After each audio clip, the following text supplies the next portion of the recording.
Hello दोस्तों, welcome back to my channel craze for study. आज हम एक्सरसाइज 12.5 स्टार्ट कर रहे हैं। इसमें टोटल 5 क्वेश्चन हैं और आज हम पूरा चैप्टर कंप्लीट करेंगे। पहला क्वेश्चन है, निम्नलिखित में कौन से कथन समीकरण चर संख्याओं के हैं? सकारण उत्तर दीजिए। समीकरणों में संबद्ध चर भी लिखिए। तो पहले हम इसको इस तरह से समझेंगे कि हमें पहचानना कैसे है कि कौन सा चर समीकरण है और कौन सा नहीं है। तो यहाँ पे ए नंबर में क्या है, 15 बराबर x प्लस 18। तो ये चर समीकरण होगा। तो इसको हम दो चीज़ों से पहचानेंगे। पहला तो ये कि इन दोनों के बीच में बराबर है। बराबर के इस साइड बाएं साइड जो है उसको हम बायां पक्ष बोलेंगे, बराबर के दाएं साइड वाले को दायां पक्ष बोलेंगे। तो अगर दोनों के बीच में बराबर हो और उसमें चर संख्या भी हो तो वो चर समीकरण होगा। फिर ठीक ऐसे ही यहाँ पे भी, इसमें भी चर संख्या है और दोनों के बीच में बराबर का चिन्ह है, तो इसलिए ये चर समीकरण होगा। फिर यहाँ पे देखते हैं, इसमें चर संख्या है लेकिन इन दोनों के बीच में बराबर का चिन्ह नहीं है, तो ये चर समीकरण नहीं होगा। इसमें बराबर का चिन्ह है लेकिन कहीं भी चर संख्या नहीं है, इसलिए ये चर समीकरण नहीं होगा।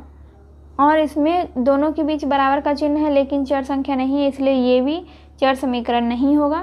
और ये भी चर समीकरण नहीं होगा क्योंकि इसमें भी बराबर का चिन्ह नहीं है। चर संख्या है लेकिन बराबर का चिन्ह नहीं है, तो ये चर समीकरण नहीं होगा। ये भी चर समीकरण नहीं होगा क्योंकि इसमें भी चर संख्या नहीं है। ये भी चर समीकरण नहीं होगा क्योंकि इन दोनों के बीच में भी बराबर का चिन्ह नहीं है। चर संख्या है लेकिन बराबर का चिन्ह नहीं है यहाँ पे। फिर ये वाला चर समीकरण है क्योंकि इन दोनों के बीच में बराबर का चिन्ह है और इसमें चर संख्या x है। तो यहाँ पे जो बोल रहा है कि समीकरणों में संबद्ध चर भी लिखिए, तो संबद्ध चर यही हो जाएगा x।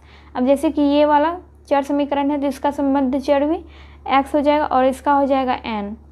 ठीक है, तो इसका संबद्ध चर हो गया x और इसका संबद्ध चर हो जाएगा x। इन दोनों के बीच में भी बराबर है और इसमें भी चर संख्या x है। तो अब हमें इसे लिखना कैसे है, तो यहाँ पे हमने इसको सॉल्व किया। ऐसे लिखना है हमें, जैसे ये क्वेश्चन दिया गया है तो लिखेंगे समीकरण है, ये एक समीकरण है। कारण बताना है क्योंकि इसमें बोल रहा है कि सकारण उत्तर दीजिए। यहाँ पे देख रहे हैं सकारण उत्तर दीजिए, तो कारण बताना है। तो कारण में लिखेंगे बाएं पक्ष और दाएं पक्ष के बीच समानता यानी कि बराबर का चिन्ह है, तो इसीलिए ये समीकरण है। और इसका संबद्ध चर हो जाएगा x। यहाँ पे चर संख्या क्या है, x है, तो संबद्ध चर x हो जाएगा। बी नंबर में है k माइनस 8 फिर ग्रेटर देन 5। तो ये समीकरण नहीं है क्योंकि कारण भी हमने इसमें दिया है, बाएं पक्ष और दाएं पक्ष के बीच समानता का चिन्ह नहीं है, इसलिए ये समीकरण नहीं है। और ये भी समीकरण नहीं है, इसमें कोई चर नहीं है, यह एक चर समीकरण नहीं है। और इसमें देखिए, यहाँ पे सिर्फ आपको संख्याएं दिख रही होगी, इसमें कोई चर संख्या नहीं है, तो यही चीज़ हमने यहाँ पे लिखा है, इसमें कोई चर नहीं है, यह एक चर समीकरण नहीं है। फिर इसमें ये वाला चर समीकरण है, तो हमने यहाँ पे लिखा है समीकरण है। कारण में लिखा है बाएं पक्ष और दाएं पक्ष के बीच समानता का चिन्ह है, इसका संबद्ध चर हो जाएगा x। f नंबर में है 2n + 3 = 13, तो ये समीकरण है। कारण हमने लिखा है बाएं पक्ष और दाएं पक्ष के बीच समानता का चिन्ह है, संबद्ध चर हो जाएगा n। यहाँ पे देखिए, इसमें सिर्फ संख्याएं हैं, इसमें सिर्फ अंक है, कहीं भी चर संख्या नहीं है, तो इसलिए ये समीकरण नहीं है। कारण लिखा है, इसमें कोई चर नहीं है। और ये भी समीकरण नहीं है क्योंकि बाएं पक्ष और दाएं पक्ष के बीच समानता का चिन्ह नहीं है। यहाँ पे अगर बराबर का चिन्ह होता तब ये समीकरण होता, लेकिन यहाँ पे बराबर का चिन्ह नहीं है, इसलिए ये समीकरण नहीं है। यहाँ पे है z + 8 > 12, तो ये समीकरण नहीं है क्योंकि इसमें भी बराबर का चिन्ह नहीं है। तो वही चीज़ हमने यहाँ लिखा है, बाएं पक्ष और दाएं पक्ष के बीच समानता का चिन्ह नहीं है। फिर है 7x = 5, समीकरण है, इसमें बराबर का भी चिन्ह है और इसमें चर संख्या भी है, तो इसलिए ये समीकरण है। तो कारण में हमने लिखा है बाएं पक्ष और दाएं पक्ष के बीच समानता का चिन्ह है, इसका संबद्ध चर हो जाएगा x। मतलब कि जो समीकरण है उसी का हमें संबद्ध चर लिखना है, जो समीकरण नहीं है उसका संबद्ध चर हमें नहीं लिखना है। तो ये हो गया हमारा फर्स्ट नंबर का क्वेश्चन, और आई होप आपको फर्स्ट नंबर का क्वेश्चन अच्छे से समझ में आ गया होगा। सेकेंड नंबर का क्वेश्चन है, सारणी के तीसरे स्तंभ में प्रविष्टियों को पूरा कीजिए। अब यहाँ पे दिया गया है क्रम संख्या, समीकरण, चर का मान, समीकरण संतुष्ट हाँ या नहीं। ए नंबर में है 5x = 25। तो अब हमें ये देखना है कि ये जो मान दिया गया है x का, तो ये मान जो है इस समीकरण को संतुष्ट कर रहा है या नहीं। 5x है, 5x = 25 और x का मान 3 दिया गया है, तो x के जगह पे हम 3 रखेंगे तो 5 × 3 हो जाएगा। 5 × 3 करने पे तो 15 आ रहा है, लेकिन यहाँ पे दिया क्या गया है 25। तो ये मान जो है इस समीकरण को संतुष्ट नहीं कर रहा है, तो इसलिए हमने यहाँ पे नहीं लिखा है। बी नंबर में है 5x = 25, लेकिन यहाँ पे x का मान 4 दिया गया है, तो x का मान हम यहाँ पे 4 रख के देखते हैं। 5x = क्या है 25। तो x का मान 4 दिया गया है, तो 4 हम यहाँ पे मान रखते हैं। 5 × 4 करेंगे तो कितना हो जाएगा 20। तो 4 का मान रखने पे 20 आता है, लेकिन यहाँ पे 25 दिया गया है, तो इसका मतलब है कि ये जो मान है x का जो मान है ये इस समीकरण को संतुष्ट नहीं कर रहा है, तो इसीलिए हमने यहाँ पे नहीं लिख दिया है। तो यहाँ फिर से है 5x = 25, लेकिन यहाँ पे x का मान इस बार 5 दिया गया है। तो अब देखते हैं 5x = 25 और x का मान 5 दिया गया, 5 × 5 बराबर क्या हो जाता है 25। इसका मतलब ये है कि ये वाला जो x का मान है ये इस समीकरण को संतुष्ट कर रहा है, तो इसलिए हमने यहाँ पे हाँ लिख दिया है। दोस्तों यहाँ पे भी वैसे ही है। डी नंबर में k + 8 = 20 है, तो k का मान यहाँ पे 10 दिया गया है। अगर हम k की जगह पे 10 रखेंगे तो 10 और 8 को जोड़ने पे कितना हो जाएगा 18, लेकिन यहाँ पे 18 नहीं है, यहाँ पे 20 है। तो ये वाला मान जो है इस समीकरण को संतुष्ट नहीं कर रहा है, तो यहाँ पे हमने नहीं लिखा। तो यहाँ पे k + 8 = 20 है, k का मान 11 है और 11 को हम यहाँ पे रखेंगे, k की जगह पे रखेंगे, तो 11 और 8 को जोड़ेंगे तो कितना हो जाएगा 19, लेकिन यहाँ पे 20 है। तो इसका मतलब है कि ये वाला मान जो है इस समीकरण को संतुष्ट नहीं कर रहा है, तो इसलिए हमने यहाँ पे नहीं लिखा है। k + 12 दिया गया है, तो k की जगह पे हम यहाँ पे 12 रखेंगे, 12 और 8 को जोड़ेंगे तो 20 आ जाएगा। तो ये वाला मान इस समीकरण को संतुष्ट कर रहा है, तो यहाँ पे हमने हाँ लिखा है। यहाँ पे है m - 5 = 9, m का मान 16 दिया गया है, m के जगह पे यहाँ पे m की जगह पे हम 16 रखेंगे, तो 16 में से 5 को माइनस करेंगे कितना हो जाएगा 11 आता है, लेकिन यहाँ पे 9 दिया गया है। तो ये वाला जो मान है इस समीकरण को संतुष्ट नहीं कर रहा है, तो इसलिए हमने यहाँ पे नहीं लिखा है। m = 15 दिया गया है, यहाँ पे 15 यहाँ पे हम रखेंगे, तो 15 में से 5 जाएगा तो कितना हो जाएगा 15 में से 5 जाएगा तो 10 होगा, लेकिन यहाँ पे 9 है, तो ये वाला मान भी इस समीकरण को संतुष्ट नहीं कर रहा है, तो यहाँ पे हमने नहीं लिखा है। अब यहाँ पे है m - 5 = 9, यहाँ पे m का मान 14 है। 14 को अब जब हम यहाँ पे रखेंगे तो 14 में से 5 जाएगा तो 9 आ जाएगा, तो ये वाला मान जो है इस समीकरण को संतुष्ट कर रहा है, इसलिए हमने यहाँ पे हाँ लिख दिया है। अब यहाँ पे क्या है t/7 = 7, तो जब t का मान 47 है, 47 को 47/7 करेंगे तो इसको विभाजित करके 7 तो नहीं आएगा, तो इसीलिए ये वाला मान इस समीकरण को संतुष्ट नहीं कर रहा है, तो यहाँ पे हमने नहीं लिखा है। फिर से t/7 = 7, t का मान यहाँ पे 48 है, 48 को जब हम यहाँ रखेंगे तो 7 से 48 को विभाजित करने पे उसका मान 7 नहीं आएगा, तो ये वाला मान भी इस समीकरण को संतुष्ट नहीं कर रहा है, तो यहाँ पे भी हमने नहीं लिख दिया है। अब 49 है, यहाँ पे t का मान 49 दिया गया है, तो जब हम 49 को यहाँ रखेंगे तो 7 से विभाजित करने पे 49 को 7 से विभाजित करने पे 7 आ जाएगा, तो ये समीकरण इस मान से संतुष्ट है, तो यहाँ पे हमने हाँ लिख दिया है। तीसरे नंबर का क्वेश्चन है, प्रत्येक समीकरण के सामने कोष्ठकों में दिए गए मानों में से समीकरण का हल चुनिए, दर्शाइए कि अन्य मान समीकरण को संतुष्ट नहीं करते हैं। यहाँ पे जो क्वेश्चन है और ये जो मान दिया गया है इसका वैल्यू दिया गया है, तो ये वैल्यू किसका दिया गया है, जैसे इसमें जो भी चर पद है, चर संख्या जो है उसका वैल्यू दिया गया है। जैसे यहाँ पे a है, तो a का वैल्यू है ये सब, a के जगह पे हमें इन सब मानों को रख के देखना होगा कि इनमें से कौन सा मान इस समीकरण को संतुष्ट कर रहा है। तो इसी तरह से हमें सबको चेक करना पड़ेगा। ए नंबर में है 4a बराबर 24 और ये सब मान है चर संख्या का। तो ए की जगह पे हमने 5 रखा, क्योंकि यहाँ पे जितने भी आपको ये जो अंक दिख रहे हैं ये सभी जो है इसका मान है, ए का मान। ठीक है, तो ए की जगह पे ही हमें इन सब को रख के देखना होगा। तो ए की जगह पे हमने 5 रखा, तो 4 गुना 5 20 हो गया। लेकिन यहाँ पे है क्या, 24 है। तो ये वाला जो मान है 5, ये जो मान 5 है ये इस समीकरण को संतुष्ट नहीं कर रहा है। तो इसलिए हमने यहाँ पे लिखा है LHS बराबर नहीं है RHS के। LHS मतलब हो गया बायां पक्ष, बायां पक्ष, और इसका मतलब हो गया दायां पक्ष, दायां पक्ष। LHS का फुल फॉर्म हो गया लेफ्ट हैंड साइड, और RHS का मतलब हो गया राइट हैंड साइड, बायां पक्ष और दायां पक्ष। तो पहला जो वैल्यू है 5 ए के लिए वो गलत है, तो यहाँ पे हमने लिख दिया। अब दूसरा वैल्यू था 6, तो 4 और 6 को हमने गुना किया तो 24 आ गया। यहाँ पे ये वाला जो वैल्यू है वो उस समीकरण को संतुष्ट कर रहा है, तो इसीलिए हमने यहाँ पे लिखा है LHS बराबर RHS, ए बराबर 6, तो ये इसका आंसर हो जाएगा। फिर इसी तरह हमें जो इसमें वैल्यू दी गई है, जैसे कि यहाँ पे 9 है, तो इसको हमने यहाँ पे इस वैल्यू को रखा है। ठीक है, यहाँ पे 9 रखा, 4 गुना 9 किया तो 36 हो गया। तो ये दोनों बराबर नहीं हुआ दोनों तरफ, तो LHS बराबर नहीं है RHS के। 4 गुना 10 बराबर 40।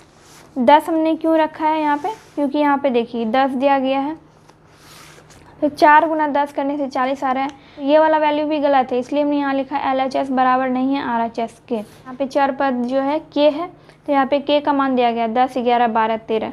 अब हमें k की जगह पे ही इन सब को रख के देखना है।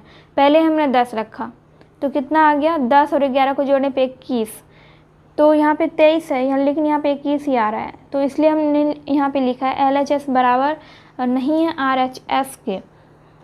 तो दूसरा वैल्यू हमने रखा 11, यहाँ पे हमने 11 रखा, 11 और 11 को प्लस किया तो 11 और 11 कितना हो गया 22, तो ये वाला भी मान गलत है, तो यहाँ पे हमने लिख दिया LHS बराबर नहीं है RHS के।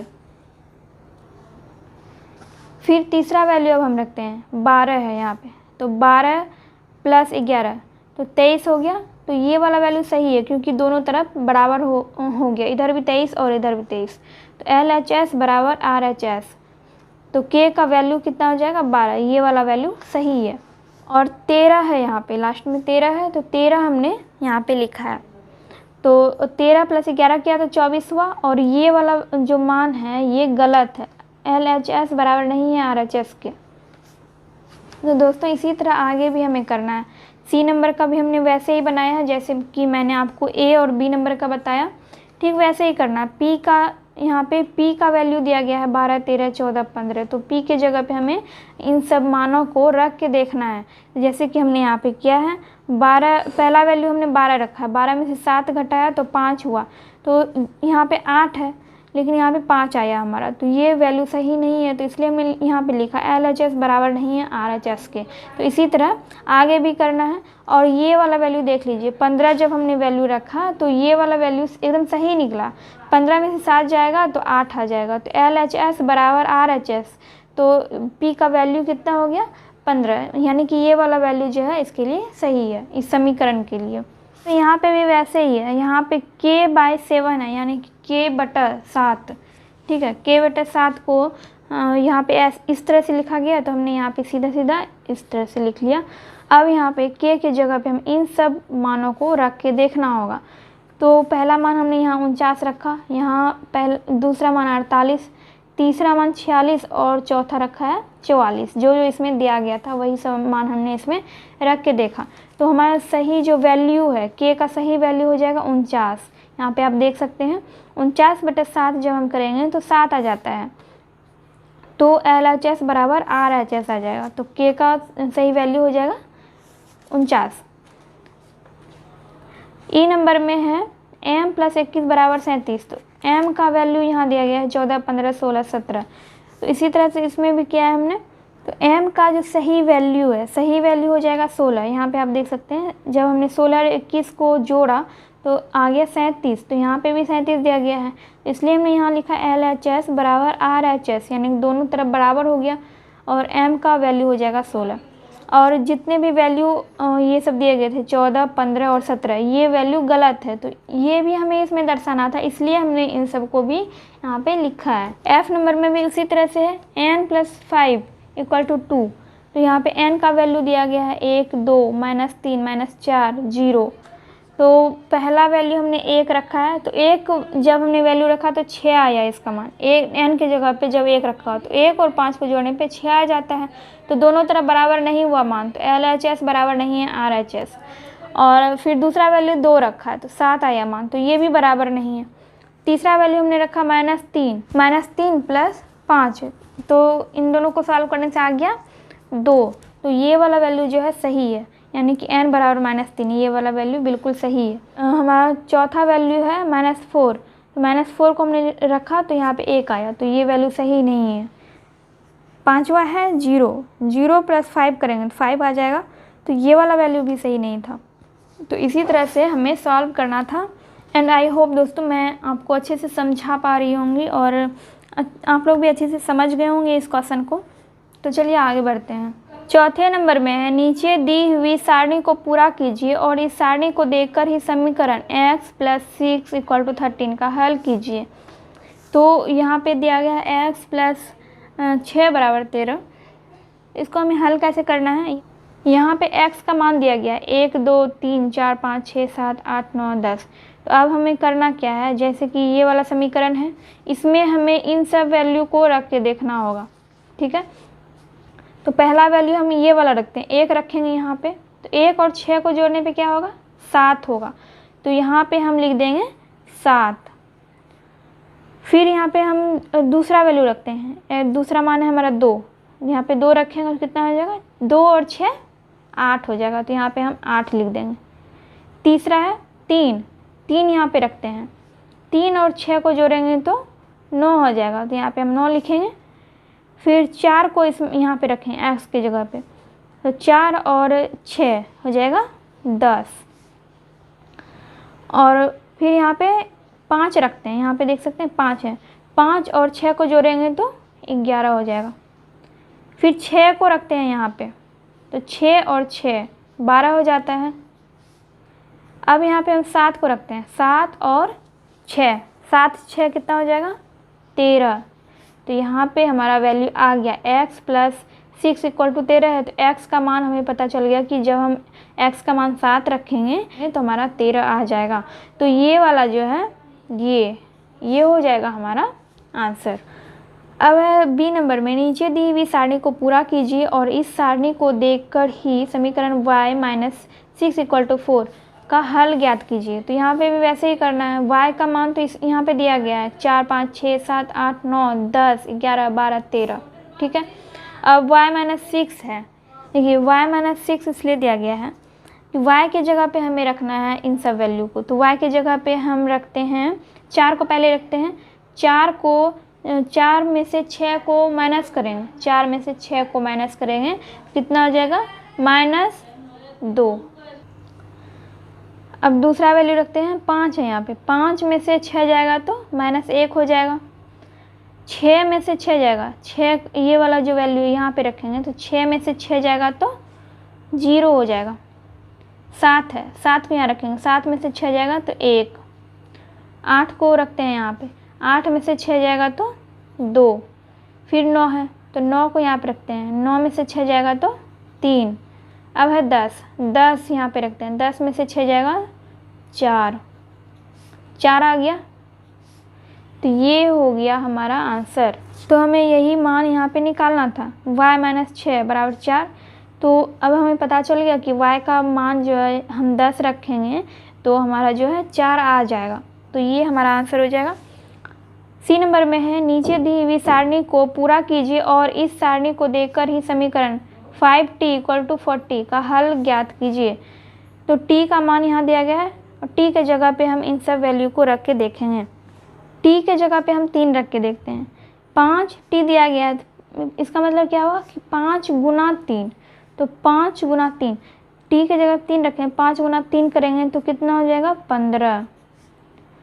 अब टी के जगह पे 4 रखते हैं, 5 गुना 4 20, फिर 5 है तो यहाँ 5 रखेंगे तो 5 गुना 5 25 हो जाएगा।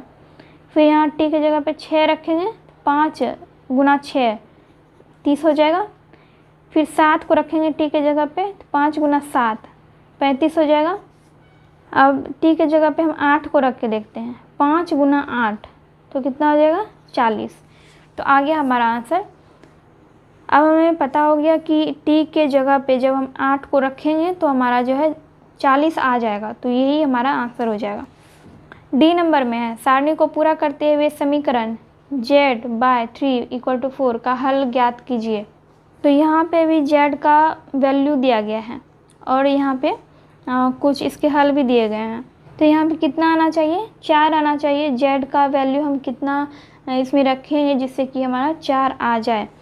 तो देखिए यहाँ पे तो z का मान 8 रख के देखा गया है, तो उसका कितना आया वैल्यू 2.2/3। 9 यहाँ पे रख के देखा गया, z की जगह पे 9 को रख के देखा गया तो 3 आया।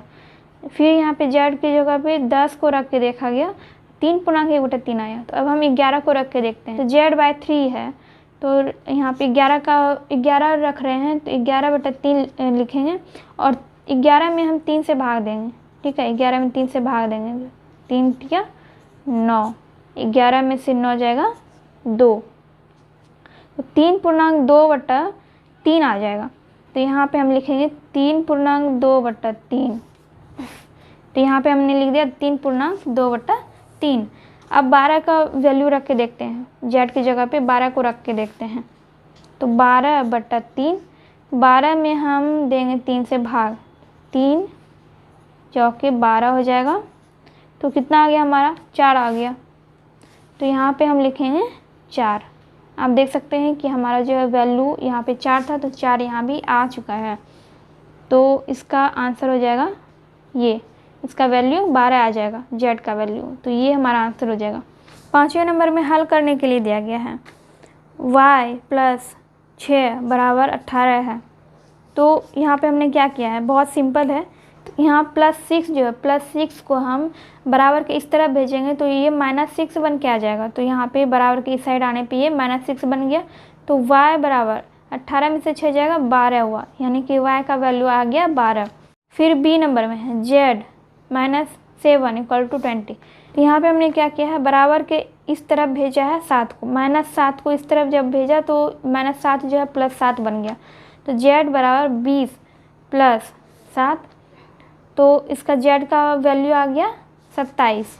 यहाँ पे 7p बराबर 140 है, तो p बराबर 140/7 हो जाएगा। उसके बाद 140 को हम 7 से विभाजित करेंगे तो 20 हो जाएगा। तो p का वैल्यू हो गया 20। q/5 बराबर 7 है, तो q बराबर 7 गुना 5 हो जाएगा, मतलब इन दोनों को गुना कर देंगे तो q का मान हो जाएगा 35। k/8 है, k/8 बराबर 12, तो k बराबर 12 गुना 8 या 8 गुना 12 कर देंगे तो k बराबर हो जाएगा 96। 9y बराबर 81 है, तो y बराबर 81/9 हो जाएगा। तो 9 नमा 81 हो जाता है, तो y का मान जो है 9 हो जाएगा। जी नंबर में है x -3 बराबर 0, तो x इधर ही रह गया और -3 को जब हमने बराबर के इस साइड किया तो -3 जो है +3 में बदल गया। तो इसका मान हो जाएगा x बराबर 3। t + 50 बराबर 75 है, तो t तो इधर ही रह गया। जब +50 को हमने बराबर के इस साइड भेजा तो -50 बन के आया, तो 75 में से 50 जाएगा तो आ जाएगा t का वैल्यू 25। दोस्तों इसी के साथ हमारा एक्सरसाइज 12.5 यहाँ पे कंप्लीट होता है और हम नेक्स्ट वीडियो में चैप्टर 13 स्टार्ट करेंगे। एंड आई होप कि आप सबको ये चैप्टर अच्छे से समझ में आ गया होगा। अगर आपको इस चैप्टर से रिलेटेड कहीं पे कोई डाउट रह गया है तो आप कमेंट सेक्शन में कमेंट करके पूछ सकते हैं।